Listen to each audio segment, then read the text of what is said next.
चलिए आप आगे बढ़ते हैं और यूपी में बीजेपी ने 2024 के लोकसभा चुनाव में 80 सीट जीतने का लक्ष्य रखा है। इसके लिए बीजेपी ने मिशन डिमोलिशन अभियान चला दिया है। बीजेपी लगातार दूसरे दिन भी आपको बता दें कि सर्जिकल स्ट्राइक कर रही है। पार्टी की कोशिश यही है कि चुनाव से पहले हर दल के जो प्रमुख नेता हैं उन्हें अपने साथ जोड़ लिया जाए। इससे पार्टी ब्लॉक स्तर से लेकर नगर पालिका तक जमीन पर खुद को और मजबूत कर सके। 24 को लेकर बीजेपी का प्लान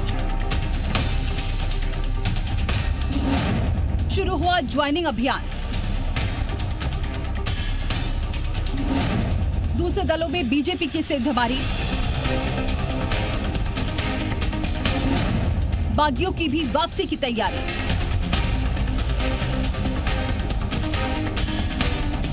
दो 2024 के लोकसभा चुनाव को लेकर बीजेपी का ज्यादा फोकस उत्तर प्रदेश है। पार्टी यहां 80 सीटों में 75 प्लस का टारगेट लेकर चल रही है।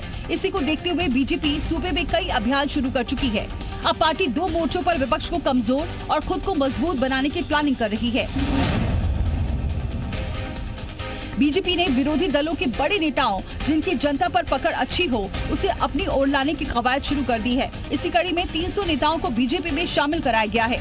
इस मौके पर बीजेपी ने लोकसभा चुनाव में बड़ी जीत का दावा किया और विपक्ष के खिलाफ हुंकार भरी। जो विकास की योजनाएं हैं, हमारी जो गरीब कल्याण की योजनाएं और माननीय मोदी जी का जो संकल्प है सबका साथ, सबका विकास और सबका विश्वास, उन सब नीतियों से प्रभावित होकर आप सब लोग हमारा परिवार का हिस्सा बनने जा रहे हो। दूसरे दलों में सेंधमारी के अलावा बीजेपी बागियों की घर वापसी पर भी फोकस करेगी। पार्टी छोड़कर गए नेताओं के लिए दरवाजे खोले जाएंगे। 100% वोटों में से 60% वोट हमारा है, 40% वोटों में बंटवारा है और बंटवारे में भी हमारा। और इस लक्ष्य को पाने का काम हम सब लोगों का मिलकर के हर बूथ पर कमल खिलाना है, हर बूथ पर भाजपा और गठबंधन को जिताना। बीजेपी दोनों प्लानिंग के जरिए अपना वोट बैंक बढ़ाने में जुटी है। दोनों ही प्लान पर बीजेपी ने काम शुरू कर दिया है। बीजेपी के अभियान से विपक्षी खेमे में हड़कंप मचा है। ब्यूरो रिपोर्ट, जी मीडिया।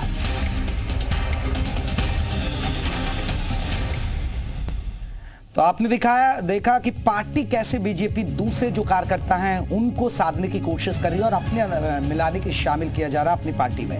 लेकिन बीजेपी का मिशन 80 आपको दिखा देते हैं जल्दी से। यूपी की सभी 80 सीटों पर बीजेपी का फोकस है। 80 सीटें टारगेट लेकर चल रही है कि हमें 80 की 80 सीटें जीतनी है। मंत्रियों को लोकसभा क्षेत्रों का जिम्मा दिया जाएगा, यानी मंत्रियों को लोकसभा क्षेत्रों की जिम्मेदारी दी गई कि आप इन सीटों पर काम करिए। नाराज कार्यकर्ताओं को मनाया जाएगा। जो नाराज कार्यकर्ता हैं, जो बागी हो गए थे, विधानसभा चुनाव में रूठ गए थे, उनको मना लिया जाएगा। इसके अलावा डिजिटल प्रचार पर ध्यान है। हारी हुई 14 सीटों पर बीजेपी का फोकस है। जो पिछली बार बीजेपी हार गई, हालांकि 2 सीट उपचुनाव में बीजेपी जीत गई थी, लेकिन जो अभी हारी हुई सीटें उनको कैसे जीता जाए इस पर फोकस है। यानी आपको पता होगा कि जीती हुई सीटों पर तो फोकस है ही है, लेकिन हारी हुई सीटों पर भी कहीं ना कहीं बीजेपी का फोकस है। चलिए